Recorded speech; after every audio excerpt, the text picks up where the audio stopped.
In 1987, Romanian footballer Rodion Cămătaru seemingly emerged from out of nowhere to win the European Golden Shoe, the prestigious award for European football's top goal scorer, after scoring 44 goals in 33 games over the course of the 1986-87 Romanian Divizia A.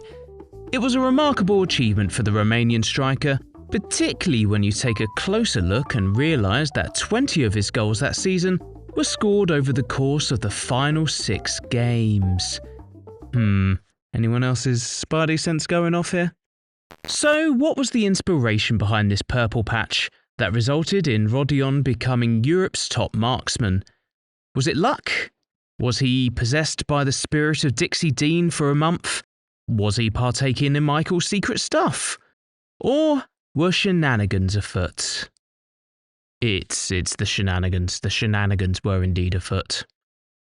Context!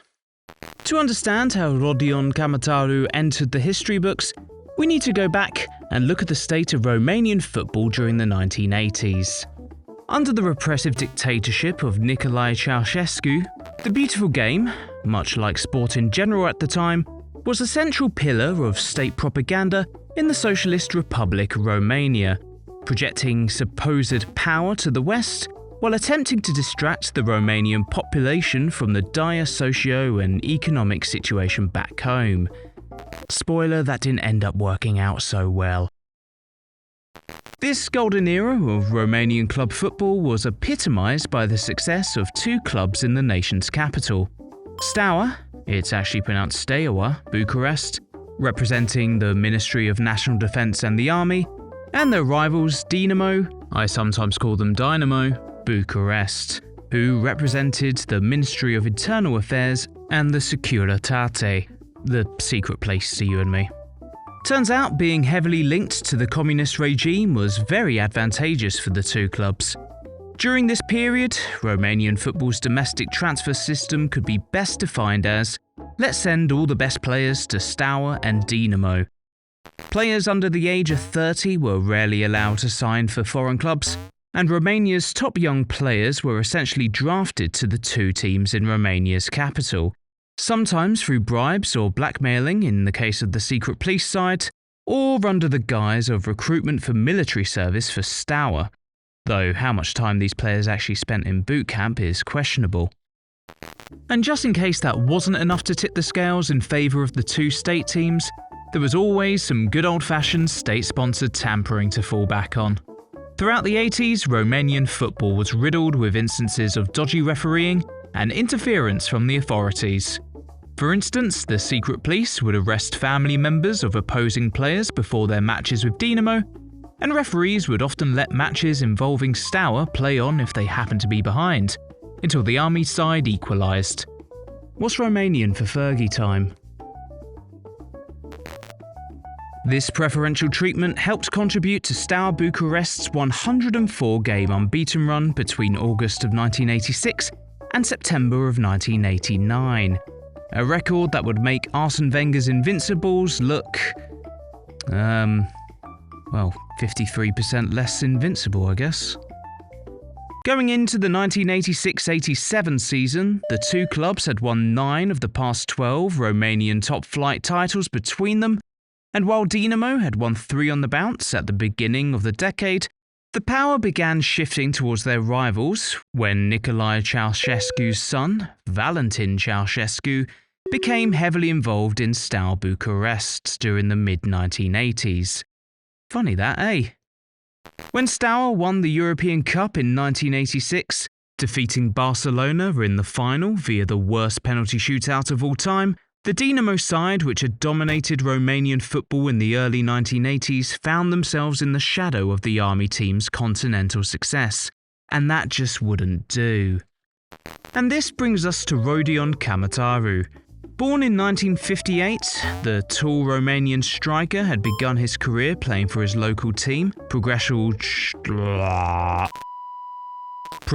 Steaua, at a youth level, before making a move to the only team that dared challenge the dominance of the 2 Bucharest clubs during this time, University Craiova, in 1974 at the age of 17. Now, just to make something abundantly clear from the off, Cămătaru, or Cami to his mates, was no slouch. In fact, he is regarded by many in Romania as one of the finest strikers the country has produced. Over the course of his 12 years at Craiova, he scored 122 goals from 289 league appearances and fired his side to 2 league titles in the 1979-80 season and the 1980-81 season, finishing as the club's top goalscorer in both campaigns, as well as picking up 4 Romanian Cups between 1976 and 1983. His performances in Craiova's European exploits didn't go unnoticed by those outside of Romania either. Following the club's UEFA Cup run of 1982-83, sides from across Europe were interested in the Romanian services. But the communist regime weren't the slightest bit interested in letting one of their top talents leave the country. So it was no surprise when, prior to the start of the 1986-87 season, Cămătaru was, I'm currently doing air quotations, transferred to the previous 2 seasons' runners-up, Dinamo Bucharest. And to begin with, Rodion hit the ground running. He scored the sole goal in his debut against FCM Brasov, a hat-trick the following week in Dinamo's demolition job against not-so-Gloria Buzău, before netting twice more against SC Bacău a month later. After Dinamo's first 14 matches, Rodion Cămătaru had scored 16 goals for his new side. But despite Cami's goal-scoring escapades, Dinamo were well off the pace. At the season's halfway point, they found themselves 7 points adrift of their rival Steaua. And, just to make matters worse, their star signings form slumped. Cămătaru managed just 2 goals in his next 10 appearances, including a 6-game barren run between the middle of March and the end of April. Cami did eventually break his goal-scoring hoodoo by bagging 4 against Victoria, and then another 2 in his next 3. But by May of 1987, it was abundantly clear that the league title was less of a race, but more of a series of squash matches, with the rest of the division jobbing out to Steaua's dominance. With little left to play for in the league, Dinamo switched their attention to a different, very unselfish objective: to help Rodion Cămătaru to the European Golden Shoe.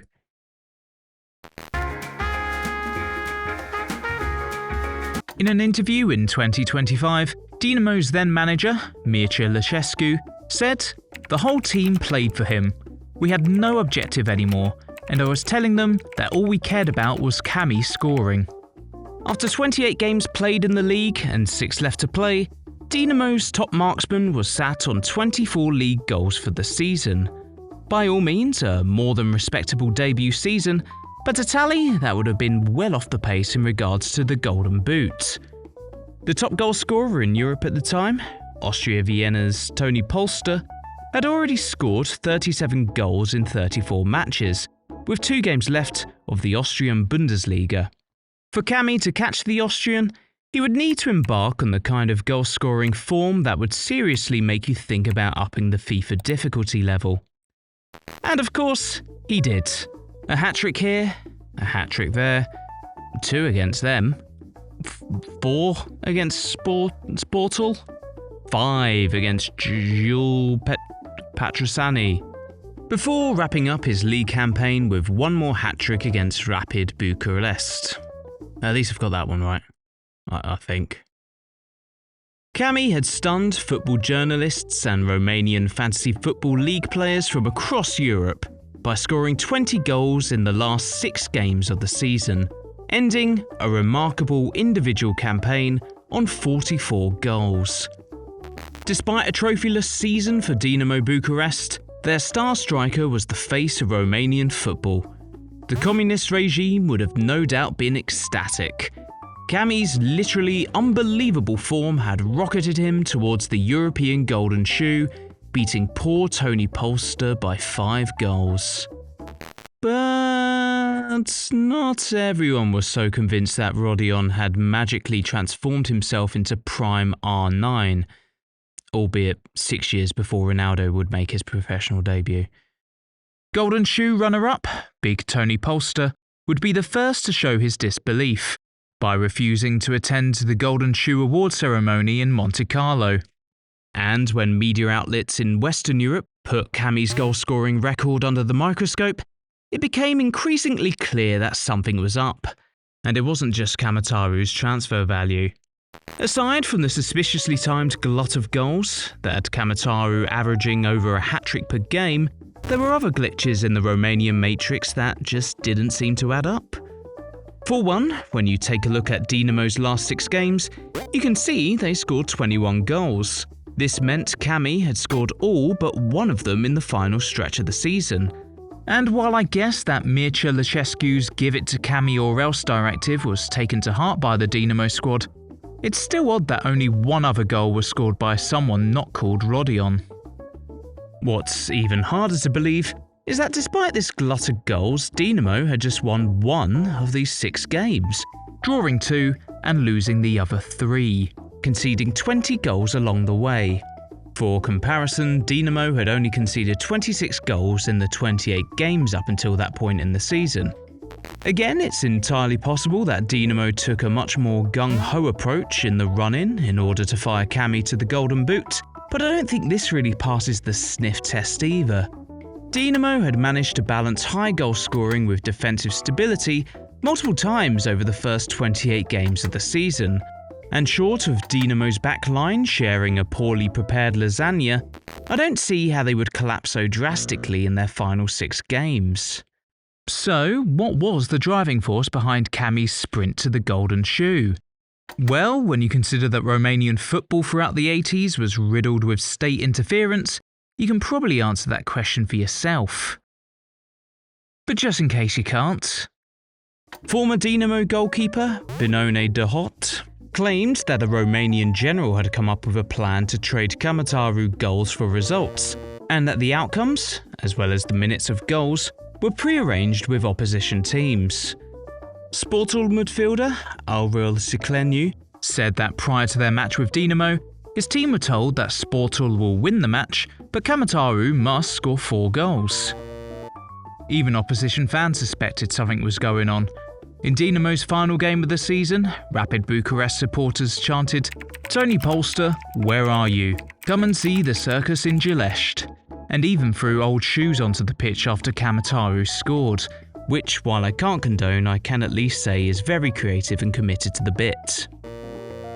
Ultimately, none of this looked good for Cammy, Dinamo, and all 5 purchasers of the Rodion Cămătaru Golden Boot commemorative dinner set. The irregular scoring patterns, match results, accusations of match fixing, it was all too much for the rest of European football to overlook. Years later, Rodion Cămătaru was quietly scratched from the top of the 1987 European Golden Boot leaderboards, and second place Tony Polster was retroactively awarded with the prize, though they never asked Cammy to send his own one back, because that would be, awkward. Romanian football would give rise to another European Golden Shoe winner 2 years after Cămătaru's tainted victory, when Dorin Mateut led the goal-scoring charts with 43 goals by the end of the 88-89 season. But the days of L'Equipe's prize for Europe's top marksman were numbered. In 1991, another scandal erupted after the Golden Shoe was awarded to Darko Panchev, who scored 34 goals in Red Star Belgrade's league campaign. But the Cyprus Football Association claimed otherwise, saying that a player in their division had scored 40 goals, and no one believed them. Tired of the numerical gymnastics from European football's less transparent leagues, L'Equipe and the prize sponsor Adidas gave up on the concept completely. The original Golden Boot was binned following the 1990-91 season, and would remain in a state of suspended status until it was resurrected in 1997 with a new weighted point system, and has since been won by some of the greats of the game, such as Messi, Ronaldo, we've had one Ronaldo, yes, but what about second Ronaldo, and Kevin Phillips. Rodion Cămătaru was never able to replicate his Super Senior runner form of 1987. He spent a further 2 seasons with Dinamo, scoring a much more modest 32 goals across the two campaigns, before ending his career with spells with Belgian side Charleroi and Dutch side Heerenveen. To this day, Rodion Cămătaru maintains that he knew nothing of the favourable environment that was created to fire him to the Golden Shoe in 1987. In a television interview in April of 2022, Cămătaru stated, "I won the trophy honestly. Luchescu, with whom I've discussed this a lot, never accepts the idea that it was staged. You realise if anything did happen, it came from the outside. It didn't come from me." And that, to me at least, feels like the defence of someone who was caught up in a scheme that was ultimately bigger than himself. And it's a bit sad, really. For a player who at the peak of his powers had already conquered Romanian football twice, his reputation is tarnished by an asterisk on a Wikipedia page, left by a regime that decided he needed one more trophy on the mantelpiece. The irony is that Romanian football didn't need the smoke and mirrors. Steaua and Dinamo's European Cup runs of the 1980s just go to show that. And 7 years after the Cămătaru Golden Boot controversy, the Romanian national team, led by Gheorghe Hagi, would arrive at USA 94 and light up the World Cup, all without the secret police getting involved. Well, as far as we know. Cammy wasn't part of that 1994 squad, leaving his own legacy forever anchored to the 1980s. A great striker who was one of Romania's finest, but for those outside of the country, will be most remembered for 6 games in the summer of 1987.